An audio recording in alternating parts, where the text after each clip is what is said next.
everybody, welcome back. My name is Stara and I'm a knitter, crocheter, sometimes spinner and yarn dyer living in the Netherlands. It has been a while since I recorded last. I think I recorded my first podcast in September or October and fully intending to do this maybe every month. And then I didn't. Life happened. I didn't feel like recording. I don't know why. It just never happened again. And of course, there are always excuses not to record. So today the excuse was that the neighbors are remodeling, so they have been banging and drilling away. But they've been doing that for the past few weeks, and they will continue to do that. So if I wait for them, it will never happen. So let's try this again. Like I said, I am a knitter and I sometimes spin and crochet. And I also own a hand-dyed yarn company called ByNel Yarns. And in this podcast, I will tell you all about what I'm knitting, what I'm making, and I will also maybe give you some shop news. So let's first start with what I'm wearing. This is the Felix pullover by Amy Christophers. I knit this about 4 years ago in 2022, I think. It is a very large gauge. It's 14 stitches, and I used a 7mm needle. I'm a very tight knitter. I don't know. I think other people use a 6 for this pattern.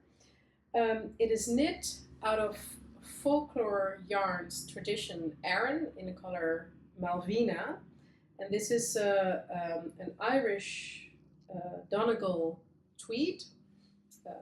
My sister's partner is from Belfast, and I asked her to pick me up this yarn. And the color is really nice. You can see there are a lot of different colors in this yarn.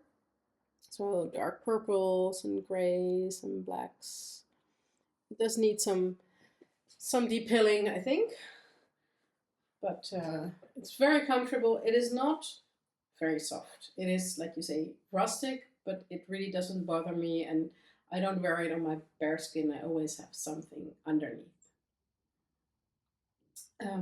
So let's continue with finished objects. Of course, I knit a lot of things since the last time I've recorded, so I will not talk about everything I knit since then, but I will talk about what I've finished in the past few weeks. So the first thing I want to show you is the Evergleam cowl. I finished this a few weeks ago. As you can see, I really like purple. This is a design by Bristol Ivy, so it's the Evergleam cowl by Bristol Ivy.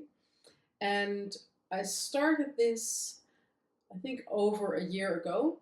And then, of course, I had to knit a lot of things for my shop and some samples, and I put it away. But I'm really glad I finally finished it. It's just finished, but I've worn it. I think I've worn it daily. I've knit it in some yarn that I bought in London. When I was there 2 years ago, I went to Loop London, and this was like a souvenir yarn. It is John Arbon Textiles Yarnadelic Sport, and it's like sport weight or heavy 4-ply, 100% Falklands Corriedale, and I bought it especially because I never knit with Corriedale before. I wanted to try it. The colors are Waltz, and I think Waltz is the purple color, and the other color is Hey Moon. And they really go well together because, as you can see, bring it up close. The purple color has some lighter threads, and the lighter color has some of the purple threads. So it really blends well together and fits well together. The design is knit starting with a garter tab up here, and you just start knitting like you would do a triangle shawl. First beginning with these stars and then going into the brioche. And then if you have a a triangle. After a while, you join it together, and then it becomes the cowl, and you start knitting in the round. And at the end, you attach the I-cord border, not I-cord, brioche border at the top. I'll put it on, hopefully not ruining my hair.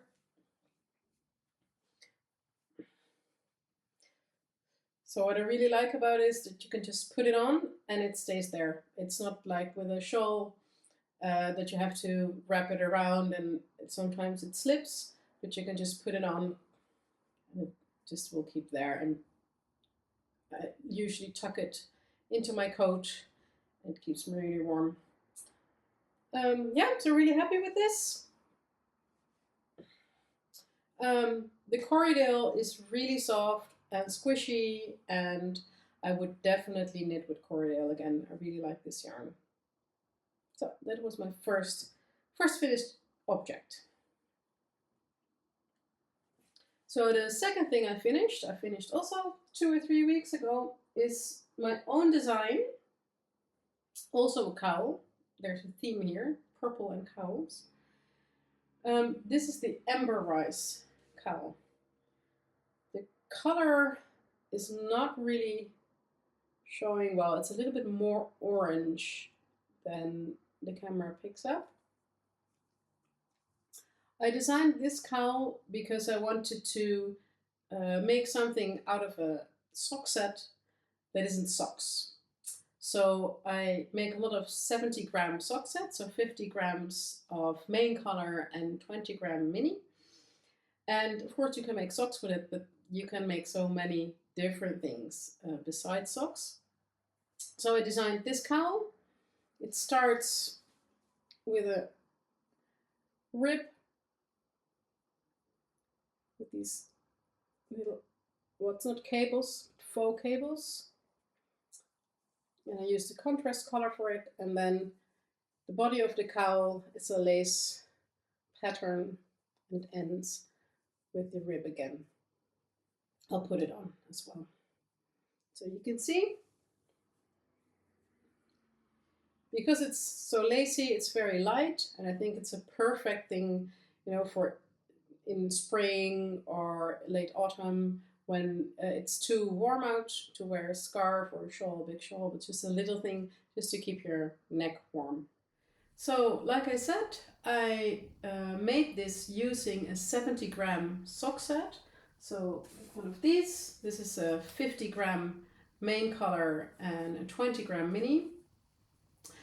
I used 15 grams for the what's it called? Not border. No. You will shout it at me. But I used 15 grams for these ribbing.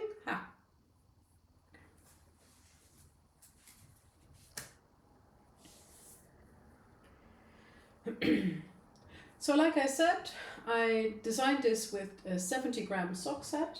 So like a 20-gram mini and a 50-gram main collar. I used about 15 grams for the ribbing, so that's plenty.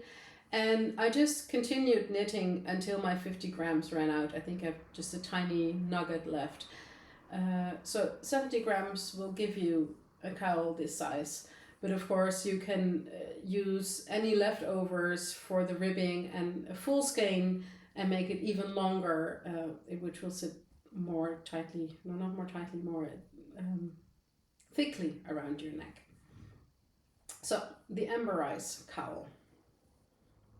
Okay, so let's continue with what I'm working on at the moment.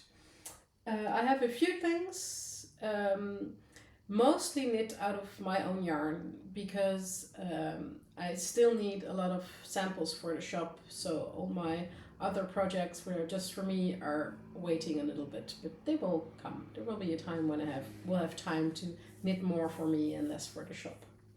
So the thing I'm working on most is my So Faded sweater. I know So Faded is a pattern that's really old. It's a pattern by Andrea Mowry of Treya Renee Knits. And it's a really old pattern, but I've wanted to knit it for such a long time, and then I dyed a few colors that went really well together, and I thought, now I'm making this.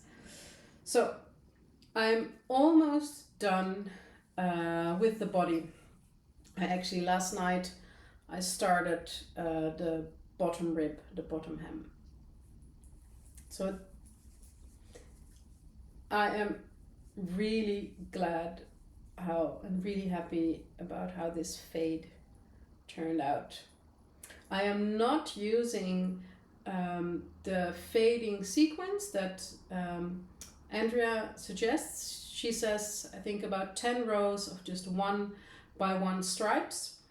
But I wanted the colors to blend in a bit better. So what I did is, when I started a new color, I knit just 1 row with the new color, and then 3 with the old, and then 1 with the new and 2 with the old, and then a few rounds of 1 by 1 stripes, and then I reversed it. I wrote it down on my Ravelry page, and I will link it below if you want to know exactly what I did. But I think it makes for a really nice blend, and it really works well with these 3 colors. So this was knit out of my own hand-dyed yarn. I started with this. This is my colorway Serif. Light gray with some blue and very dark mauve speckles. And then the second color is this one. It's called Ocean Breeze. Light blue, a little bit of very light teal, and some speckles of dark pink and brownish color. And the third color, oh, that's of course attached to the sweater. This is called Seafoam. You can see the seafoam color with some brown. So this is actually a very ocean beach themed sew faded sweater. Yeah, really happy how this is turning out.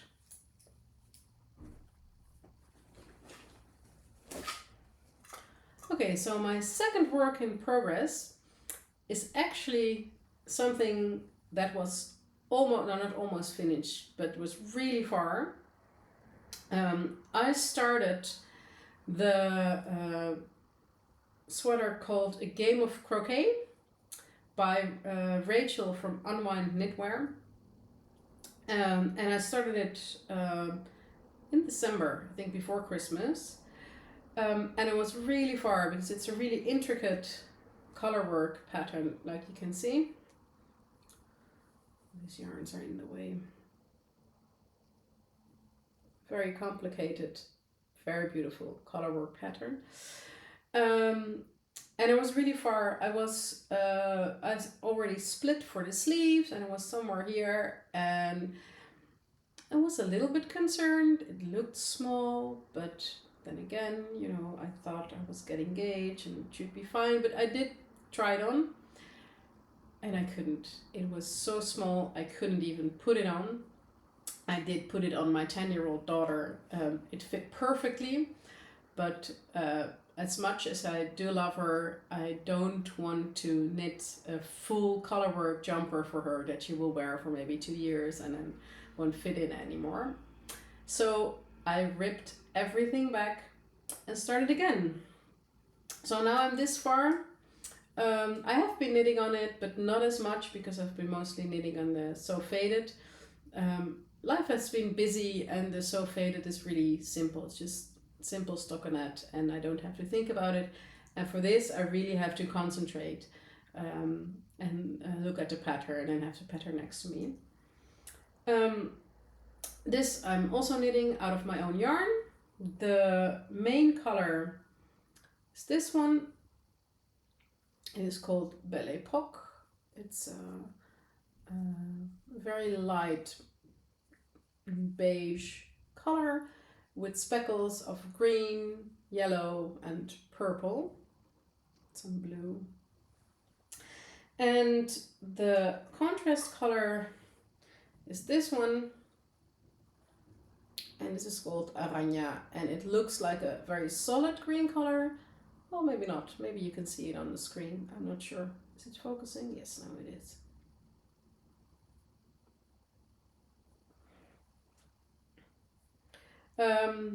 Yeah, so this it will take a while. I don't think I will finish this anytime soon because, like I said, I really need to pay attention to it. So I'm not reaching for it as often. So my last work in progress, not really exciting, are some socks for my husband. I always have one of these tiny drawstring bags. I made them myself. I always have one of these in my purse, and it always holds a sock. Just, you never know when you have some time to knit. So I'm knitting my husband some socks.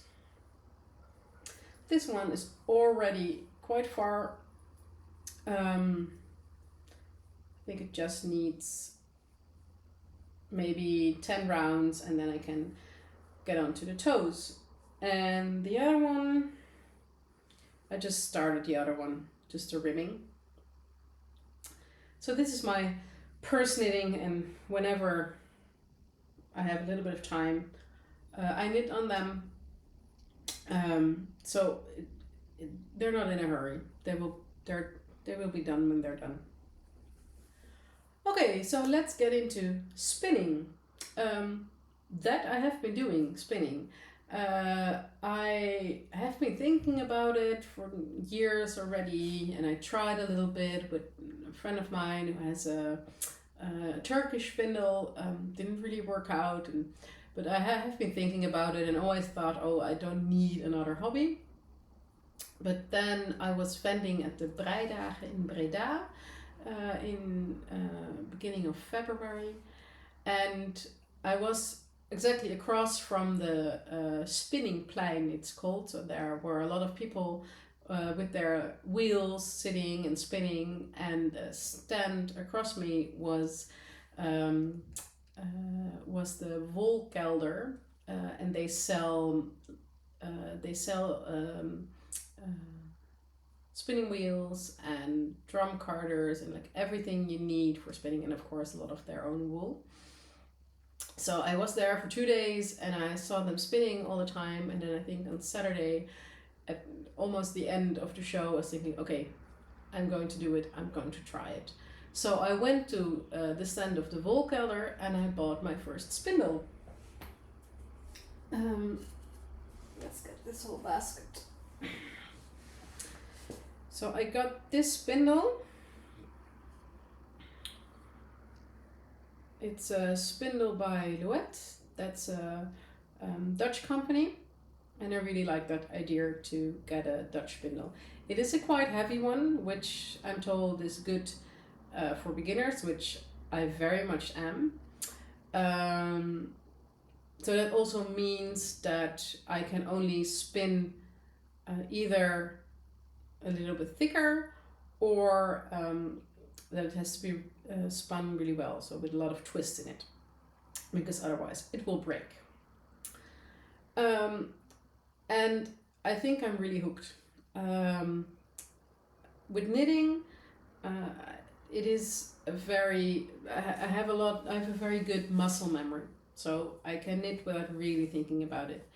Even such an intricate color work, the movement itself is not something I need to think about, just have to count.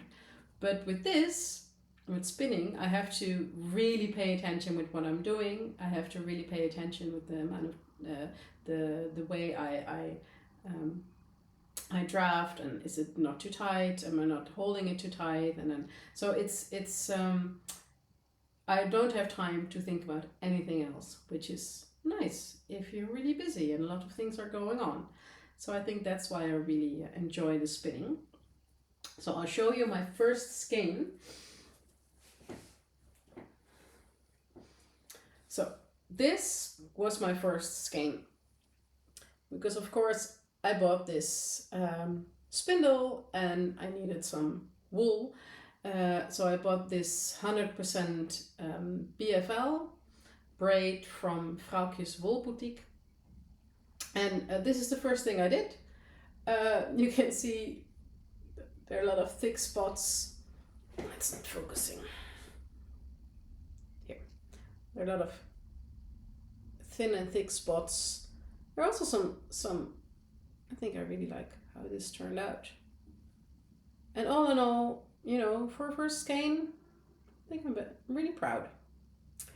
And then from the same braid came my next skein. This is the not focusing again. So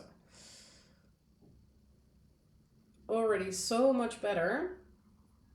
I think it's a little bit overplied, so it's a little bit I think oh, like I said, I think it's a little bit overplied. But you know, as a second skein, really proud of myself. I actually have been looking into maybe getting a spinning wheel or an e-spinner, but that's a story for a different time. So now that I showed you, what I'm working on is Corriedale, because of course I like the Corriedale in my cowl so much. I wanted to try to spin some Corriedale. So after I finish this, of course not after, we know it's not after, so probably a few days after starting spinning, I bought some fibers because one braid is not enough. I got this Corriedale from what's called Schapenvacht and Lifestyle. And this is 100% Corriedale, and it is not hand dyed. This is just mill dyed. I don't know the colorway names, but I bought this one. And then also this one, I think I remember this one is called Bosviooltje. Also 100% Corriedale. And then I got some merino and this one as well, which is also merino. It doesn't come in a braid, it comes in a coil, but I braided it myself, so it's a little bit easier to store. So yeah, this is how my spinning is going. Really fun, really. Okay, so let's get into some shop news. At the moment, I'm very busy preparing for a yarn show in Germany. The first weekend of May, so that's the 2nd and 3rd of May, I will be vending at the Wolle festival in Lohmar. And this will be held in the Jabachhalle. I'm not pronouncing that well, but I hope you forgive me. So I'm dyeing a lot of yarn, and also I'm making a lot of stitch markers because that went well last time. I got some new beads to make some new styles. So I have these tiny bears, and I'm making the normal stitch markers out of them to use for your knitting. But I also made some progress keepers. You can use them as progress keepers, or of course as a stitch marker for crochet. So I'm doing that, dyeing yarn, making stitch markers, and preparing for the show in Lohmar. After the show, I will do a big shop update with everything that didn't get sold and came home with me. There will be some new colors. There will be new sock sets if they don't sell. So of course I will let you know when I've put everything in the shop that was left from Lohmar. The best way to keep informed about everything is to follow me on Instagram.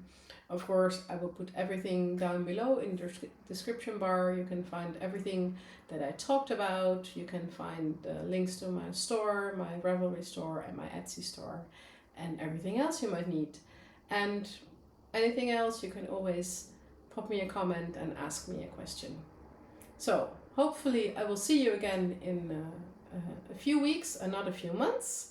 Thank you for watching, and if you like my video, please like and subscribe. Bye!